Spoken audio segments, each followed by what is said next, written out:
Dear students, आज हम cell biology के इस वीडियो की श्रृंखला में गोल्जी एपरेटस के बारे में डिस्कस करेंगे। गोल्जी एपरेटस, हिंदी में हम इसको गोल्जी कोय नाम भी देंगे, गोल्जी बॉडी भी इसको बोला जाता है। तो गोल्जी एपरेटस सेल कोशिका के अंदर कहाँ पर स्थित होता है, क्या इसका कार्य होता है और क्या इसका संरचना होती है, ये सारी चीज़ें हम यहाँ पर डिस्कस करेंगे। ठीक है, तो आइए शुरू करते हैं। सबसे पहले हम बात करेंगे हिस्ट्री की। तो एक इटालियन न्यूरोलॉजिस्ट थे जिनका नाम था कैमिलियो गोल्जी। उन्होंने 1873 में गोल्जी एपरेटस की खोज की थी। ठीक है, तो 1873 में कैमिलियो गोल्जी द्वारा इसकी खोज की गई। इम्पोर्टेंट लाइन है। अब देखते हैं कि उन्होंने क्या चीज़ देखी कि जो उन्होंने इसको पहचाना। तो उन्होंने एक ऐसा अद्भुत लक्षण देखा जिसको इन्होंने नाम दिया गोल्जी कंट्रोवर्सी, जो कि काफ़ी फेमस हुई क्योंकि ये कुछ समझ में नहीं आ रहा था साइंटिस्ट के कि है क्या ये चीज़, क्या काम करती है। तो कोई कुछ बता रहा था, कोई कुछ बता रहा था, तो काफ़ी कंट्रोवर्सी थी। तो इसको गोल्जी कंट्रोवर्सी के नाम से जाना गया। इसके अदर नेम भी हैं, जैसे कि हम इसको लिपोकॉन्ड्रिया भी बोलते हैं। जैसे माइटोकॉन्ड्रिया है वैसे इसको लिपोकॉन्ड्रिया भी बोलेंगे। और इसका दूसरा नाम डिक्टियोसोम भी होता है क्योंकि ये एक जाल जैसी संरचना होती है। तो इसका नाम डिक्टियोसोम से भी हम गोल्जी एपरेटस को जानते हैं। ठीक है, इसके अलावा इसको हम Golgi complex, Golgisome, Golgi body, Golgi material, Golgi membrane, इन सभी नामों से हम इनको जानते हैं। तो गोल्जी एपरेटस है जो प्लांट्स और जो लोअर इन्वर्टिब्रेट्स हैं उनकी जो गोल्जी एपरेटस है, हम उनको गोल्जी बॉडी और या फिर डिक्टियोसोम के नाम से हम उनको पॉइंट आउट करते हैं। अक्रेंस इनकी देखें तो गोल्जी एपरेटस जो है सभी सेलों में पाया जाता है छोड़ के प्रोकैरियोटिक सेल्स में। ठीक है, यूकैरियोटिक सेल्स में सभी प्रकार की सेल में मिलेगा, आरबीसी में ये नहीं मिलेगा। ठीक है, इसके अलावा मैच्योर स्पर्म में भी ये नहीं मिलेगा। तो एक एनिमल जो एनिमल सेल होती है उसमें एक ही गोल्जी एपरेटस पाया जाता है। ठीक है, और ये जो संख्या है ये एनिमल टू एनिमल वेरी भी कर सकती है। Nerve cell, liver cell, oocytes, उनमें ज़्यादा मल्टीपल गोल्जी एपरेटस पाए जाते हैं। सिंगल एल्गल सेल में हम बात करें तो 25,000 गोल्जी एपरेटस पाया जाता है। तो इनकी संख्या वेरी करती है। ठीक है, संरचना हम इसकी देखें तो ये देख सकते हैं एक जालनुमा संरचना होती है। ठीक है, दोहरी मेम्ब्रेन जैसी ऐसी संरचना होती है।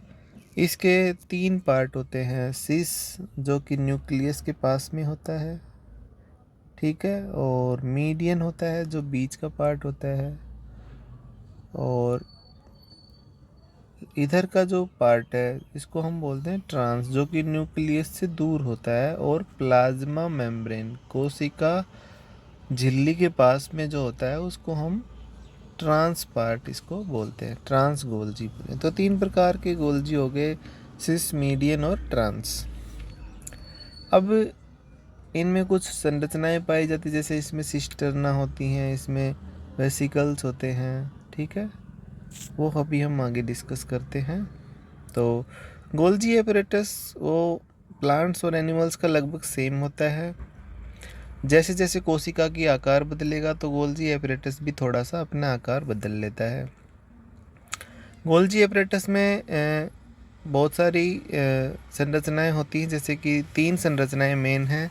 हम बात करें तो यहाँ पर एक ट्यूब्यूल्स, वेसिकल्स और सिस्टर्ना, 3 ये संरचनाओं से मिलकर ये बना है, ट्यूब्यूल्स, वेसिकल और सिस्टर्ना। सिस्टर्ना हम देख सकते हैं, जो अभी हमने इस डायग्राम में देखा, ये जो एक राउंडेड संरचना है, एक जो ये राउंडेड है जिसके बीच में ल्यूमेन है, इस एक को हम सिस्टर्ना बोलेंगे। तो सिस्टर्ना या फिर फ्लैटन सैक भी ये होते हैं, सिकुड़े हुए बस्ते जैसी संरचनाएं होती हैं।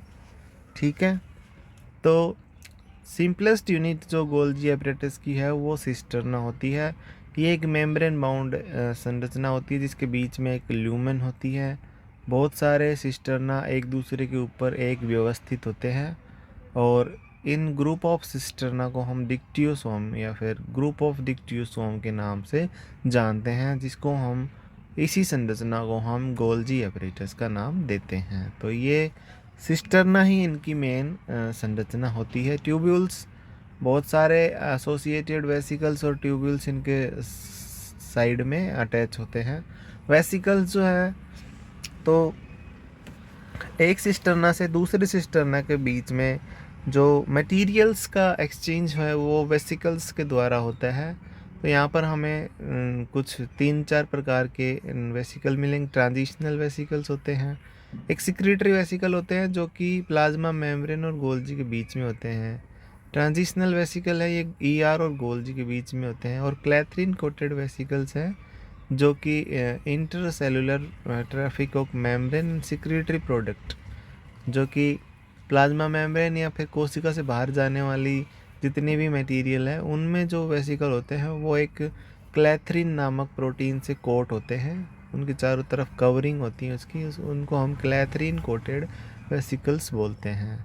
तो यहाँ पर इस डायग्राम में हम देख सकते हैं कि ये जो गोल्जी एपरेटस है, इसका मेन काम होता है क्या, सिक्रीशन में हेल्प करते हैं। प्रोटीन्स जो हैं या तो प्लाज्मा मेम्ब्रेन में जा रही है या फिर सेल से बाहर सिक्रीट कर रही है। गोल्जी एपरेटस से हमने देखा है स्पर्म में जो एक्रोसोम बनता है वो गोल्जी से बनता है। इधर लाइसोसोम का जनरेशन भी किससे होता है, गोल्जी एपरेटस से होता है। जो कोशिका के अंदर लाइसोसोम होता है वो भी यहाँ से ही बनता है। तो कोई भी प्रोटीन है या तो प्लाज्मा सिक्रीटरी प्रोटीन जिसको हम बोलेंगे, जिसका सिक्रीशन होना है, वो ईआर से सिंथेसाइज होगी, हमने पढ़ा था पिछले वीडियो में। फिर गोल्जी एपरेटस के पास आएगी, गोल्जी से वो बाहर जाएगी सिक्रीटरी वेसिकल्स जो है प्लाज्मा मेम्ब्रेन के द्वारा। अब ये यहाँ पर बाहर उन प्रोटीन्स को पहुँचा दिया जाएगा। तो ये पाथवे होता है इस प्रकार से इधर की साइड में।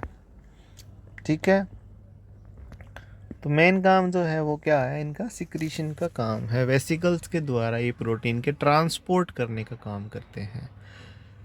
इसके अलावा बायोकेमिकल प्रॉपर्टीज़ की हम बात करें तो इनकी जो सिस्टर्ना है उनमें ट्रांसफरेजेस एंजाइम पाए जाते हैं जो कि प्रोटीन के ऊपर पोस्ट ट्रांसलेशनल मॉडिफिकेशन का काम करते हैं। उन पे कुछ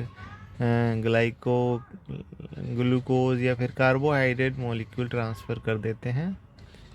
ठीक है, तो उनमें ऑक्सीडो रिडक्टेज, फॉस्फोलाइपेज, काइनेज, इस प्रकार के डिफरेंट टाइप के मॉडिफिकेशन एंजाइम्स वहाँ पर प्रेजेंट होते हैं।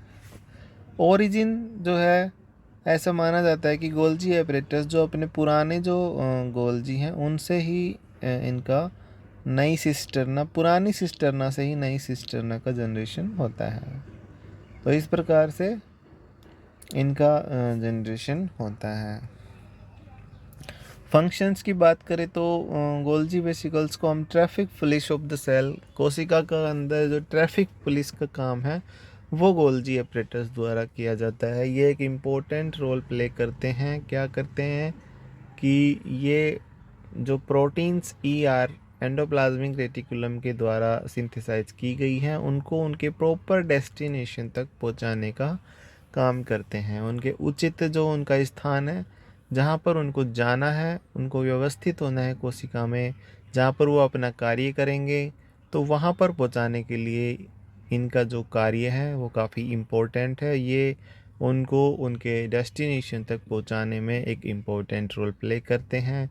इनके अंदर मौजूद सभी एंजाइम्स इस क्रिया में बहुत इम्पोर्टेंट भाग लेकर उस प्रक्रिया को पूर्ण करने का कार्य करते हैं। गोल्जी एंजाइम्स जो है ये उनके ऊपर क्या करते हैं, एक सिग्नल या फिर एक टैग लगा देते हैं।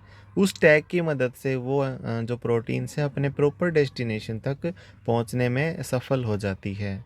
इसी प्रकार प्लांट्स में भी गोल्जी एपरेटस जो मेनली है वो सिक्रीशन ऑफ मटेरियल में हेल्प करते हैं, जैसे कि cell wall secretion plant cell में किया जाता है, तो वहाँ पर भी गोल्जी एपरेटस का काफ़ी इम्पोर्टेंट रोल प्ले की देख सकते हैं हम, प्ले करता है ये। ठीक है, इसके अलावा सेल प्लेट और सेल मेम्ब्रेन फॉर्मेशन में भी ये प्लांट सेल्स में हेल्प करते हैं।